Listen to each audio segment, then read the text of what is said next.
वैसे तो पराली जलाना मना है, लेकिन फिर भी किसान धड़ल्ले से पराली जलाते हैं और इसी वजह से गरियाबंद में एक बड़ा हादसा हो गया।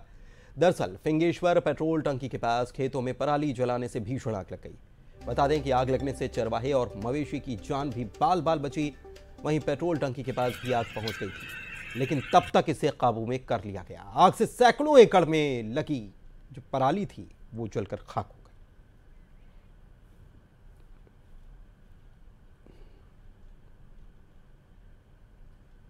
देखिए सैकड़ों एकड़ पराली में लगी आग पर किस तरह काबू पाया जा रहा है। और न्यूज 18 में खबर दिखाए जाने के बाद एक बड़ा असर की नगर पंचायत के कर्मचारी यहां पर पहुंचे हुए हैं और टैंकर से पानी लाकर इस आग को बुझाया जा रहा है, क्योंकि यहां से कुछ ही मीटर दूरी पर पेट्रोल टंकी आपको दिखाना चाहेंगे और ट्रांसफार्मर अगर आग वहां तक पहुंचती है तो एक बड़ा घटना हो सकता है। नगर पंचायत फिंगेश्वर के पेट्रोल टंकी के पास ये भीषण आग लगी हुई है और पराली में लगातार आग फैलते जा रहा है। और ये देखिए किस तरह उसे बुझाने का जो है एक बड़ी कोशिश नगर पंचायत के कर्मचारी यहाँ पर कर रहे हैं। और तमाम जो आग फैला हुआ है, देखिए कि काफी दूर तक जो है जो धान काट कर पैरा को रखा गया, अगर वहां तक आग फैलती है तो एक बड़ा हादसा हो सकता है। हालांकि आग की चपेट में कई मवेशियां और चरवाहे आ गए, लेकिन उनकी बाल बाल जान बची है। और ये खबर हम जब कवरेज की सूचना दिए तब प्रशासन की टीम यहाँ पर पहुंची है। और अगर आग फैलती है तो राहगीरों को भी परेशानी होगी और ये आग अगर फैलता है तो एक बड़ा नुकसान हो सकता है। न्यूज 18 के लिए गरियाबंद से शेख इमरान। चलिए बात करेंगे राजधानी रायपुर की, जहां पर मरीन ड्राइव पर एक युवती की लाश मिलने से सनसनी फैल गई। जानकारी के अनुसार लाश के बारे में तब पता चला जब लोग मॉर्निंग वॉक के लिए मरीन ड्राइव की तरफ पहुंचे। लोगों ने शव देखकर तुरंत पुलिस को इस बारे में जानकारी दी, जिसके बाद सूचना पर पुलिस मौके पर पहुंची और मामले की जांच शुरू की गई। बताया जा रहा है कि युवती रायपुर एम्स में नर्सिंग स्टाफ के तौर पर काम कर रही थी। हालांकि मौत के पीछे के कारणों का अब भी पर्दा उठना बाकी है।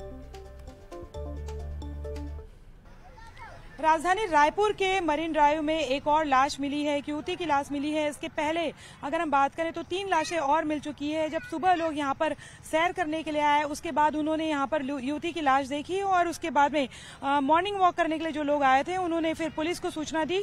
तेलीबांधा पुलिस जो है वो मौके पर पहुंची और मौत का कारण अज्ञात है। ये समझ में नहीं आ रहा है कि उस युवती ने आत्महत्या की है या फिर किसी ने उसे यहाँ पर ढकेल दिया या फिर मारकर लाश फेंकी है। युवती का नाम दीक्षा चौहान बताया जा रहा है। उसकी उम्र लगभग 29 से 30 साल है। ये देहरादून की रहने वाली थी और 2021 से एम्स अस्पताल में काम कर रही थी। और जो है वो इस लाश को मिलने के बाद में पूरे इलाके में एक तरह से सनसनी फैल चुकी है। इसके पहले भी अगर हम बात करें तो एक बार एक व्यापारी ने यहाँ पर आत्महत्या कर ली थी। इस तरह से करीबन 3 जो लाशें हैं वो यहाँ से मिल चुकी है और अब ये चौथी लाश जो है वो मिली है। तो चूंकि ये काफी ऐसा इलाका है जहाँ पर अमूमन जो है वो भीड़ रहती है और या फिर लोग आते जाते रहते हैं, आसपास दुकानें भी हैं, तो ऐसा अंदाजा लगाया जा रहा है कि देर रात को जो है अगर उसने आत्महत्या की है तो देर रात को जो है वो उसने यहाँ पर आत्महत्या की है या फिर पुलिस दूसरे कारणों की भी जांच कर रही है। हालांकि ये बताया जा रहा है कि युवती के जो भाई है उनको बुलाया गया और अभी पूछताछ के लिए जानकारी के लिए थाने ले जाया गया है। कैमरा पर्सन राजेंद्र के साथ ममता राजेवाल, न्यूज 18 छत्तीसगढ़, रायपुर। राजधानी रायपुर से डॉग बाइट की घटना फिर से सामने आई है। हाल ही में एक डॉग ने डॉक्टर पर हमला कर दिया। कुत्ते ने डॉक्टर के दोनों पैरों पर हमला किया। बताया जा रहा है कि कुत्ते के काटने से डॉक्टर के पैरों से खून तक निकलने लगा। इसके बाद डॉक्टर का तुरंत इलाज किया गया। बता दें कि ये डॉग बाइट की दूसरी घटना है। इसके 5 दिन पहले भी कुत्तों ने एक बच्ची पर जानलेवा हमला किया था।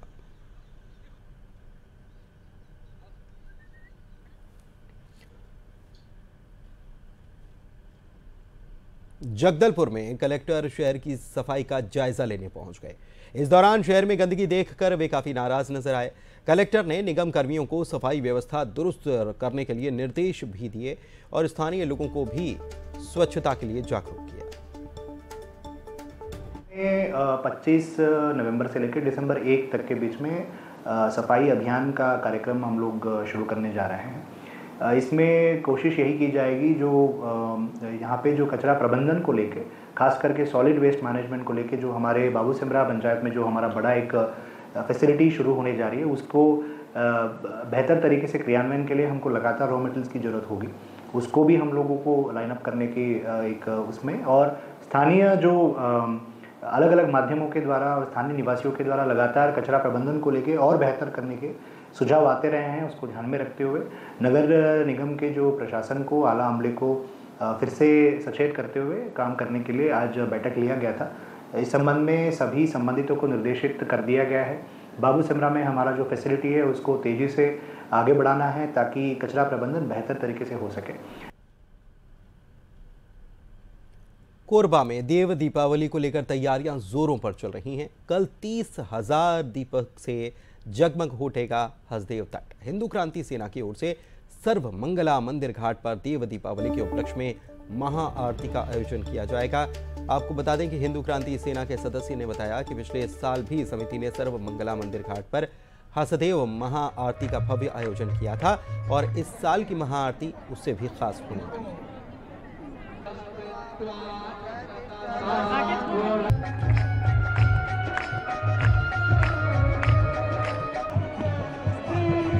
ये आयोजन 27 तारीख को है, देव दीपावली के शुभ अवसर पर, और इस पे हम करवा रहे हैं 11,000 दियों द्वारा दीप प्रज्वलित, 2100 दिया का दीपदान और लेज़र शो, बनारस के पंडितों द्वारा महाआरती, पुष्प वर्ष, भजन संध्या, लेज़र शो, लाइट शो, आतिशबाजी और भी बहुत कुछ है। महाआरती के इस कार्यक्रम पे पूरे जिले को इंतज़ार है और निश्चित तौर पे हिंदू क्रांति सेना संगठन के द्वारा जिस तरीके से हमारी तैयारियां चल रही हैं, ये जिले के समस्त लोगों के लिए एक विशेष तौर पे मतलब पिछले वर्ष जैसा कार्यक्रम था उससे कहीं ज़्यादा भव्य इस वर्ष का कार्यक्रम रहेगा। आप देख सकते हैं कि हम लगातार कार्यक्रम की तैयारियां कर रहे हैं, जिसमें लेज़र शो लाइट से लेके विशेष आतिशबाजी से लेके LED से लेके, साथ ही साथ जो विशेष बनारस से आए हुए जो महाराज है उनके द्वारा विशेष पूजा अर्चना की जाएगी। मुंगेली में अवैध उत्खनन के मामले में बड़ी कार्रवाई की गई। अवैध उत्खनन पर खनन विभाग का एक्शन देखने को मिला। ठेकेदार पर खनन विभाग ने 5,27,000 रुपए का जुर्माना लगाया है। साथ ही ठेकेदार पर अवैध उत्खनन करने का आरोप भी लगाया गया है। जानकारी के अनुसार खनन को लेकर ग्रामीणों ने शिकायत की थी और इसी पर एक्शन लिया गया है।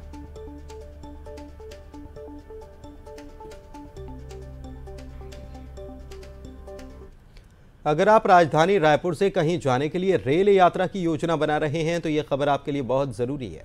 दरअसल एक बार फिर से 6 ट्रेनें रद्द कर दी गई हैं। रेल यात्रियों के लिए बुरी खबर है। छत्तीसगढ़ से गुजरने वाली 6 ट्रेनों को रद्द किया गया है, जिससे लोगों को परेशानियों का सामना जाहिर तौर पर करना पड़ेगा। बता दें कि अलग अलग कारणों से इन ट्रेनों को रद्द कर दिया गया है।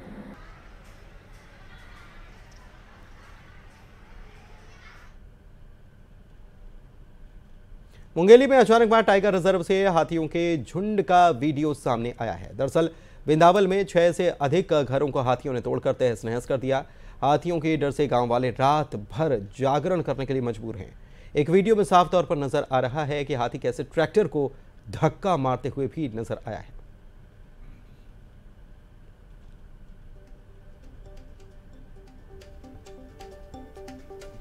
तो हाथियों के उत्पात से ग्रामीणों में खौफ का माहौल है और हाथियों का हुड़दंग हर तरफ देखने को मिल रहा है।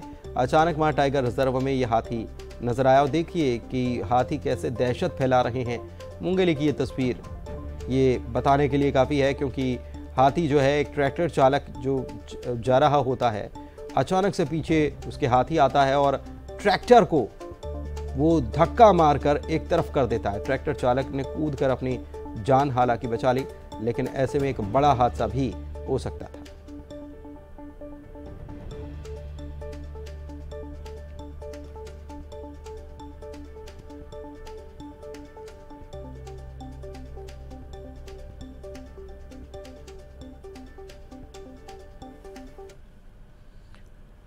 अंबिकापुर के मेडिकल कॉलेज अस्पताल में इलाज के दौरान सड़क हादसे में घायल एक परिवार के एक और सदस्य की मौत हो गई। यह हादसा नेशनल हाईवे 130 पर हुआ था। उदयपुर थाना क्षेत्र के अलकापुरी के पास तेज रफ्तार यात्री बस ने कार को जबरदस्त टक्कर मार दी, जिसके बाद बस अनियंत्रित होकर पलट गई। एक ही परिवार के 4 लोग इस कार में सवार थे। हादसे के दिन 14 वर्षीय एक लड़के की मौत हो गई थी। मौके पर परिवार के 3 सदस्यों को गंभीर हालत में इलाज के लिए मेडिकल कॉलेज में भर्ती कराया गया था, जहां आज परिवार के एक और सदस्य ने दम तोड़ दिया। ये परिवार छठ का पर्व मनाने के लिए बिहार के चंपारण गया हुआ था, वहीं का ये रहने वाला था और बीते कुछ वक्त से, कुछ सालों से रायपुर में ही रह रहा था। यहाँ से रायपुर लौटते वक्त कार दुर्घटना का शिकार हो गई।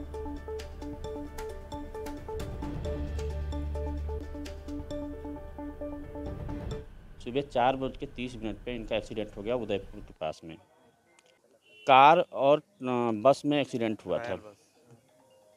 एग्री एफिक्स करके एक कंपनी थी, उसमें मैनेजिंग डायरेक्टर थे और बिहार के रहने वाले थे और रायपुर में सेटल थे 8-10 सालों से। तो किसी भी परिवार के लिए बहुत ही बड़ा आघात होता है। अपील भी करना चाहता हूँ कि अगर अच्छी रोड बन गई है तो कृपया ओवर स्पीडिंग ना करें। सभी लोगों से आग्रह करना चाहता हूँ कि आपका परिवार और आप उस गाड़ी में है, आप कृपया रिस्पॉन्सिबली ड्राइव करें। अल्कोहल कंज्यूम करने के बाद, मतलब शराब के सेवन के बाद जो है, बिल्कुल ड्राइविंग ना करें। सूरजपुर में चांदनी थाना क्षेत्र में गेस्ट लेक्चरर के साथ ठगी का मामला सामने आया। पीड़ित के साथ 5,65,000 रुपए की ठगी कर दी गई।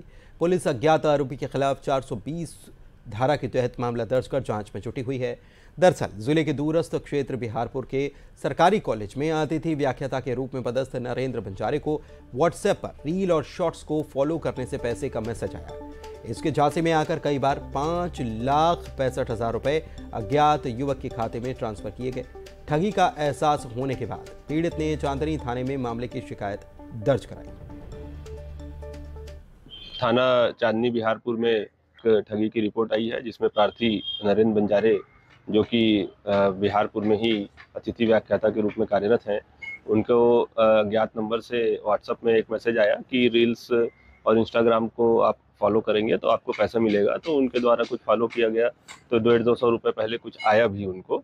तो उसके झांसे में आकर उनके द्वारा और पैसे डालते गया और लगभग 5,65,000 रुपये जब उनके द्वारा अकाउंट में डाल दिया गया और फिर भी पैसा जब उन्हें। और इसी के साथ इस बुलेटिन में इतना ही।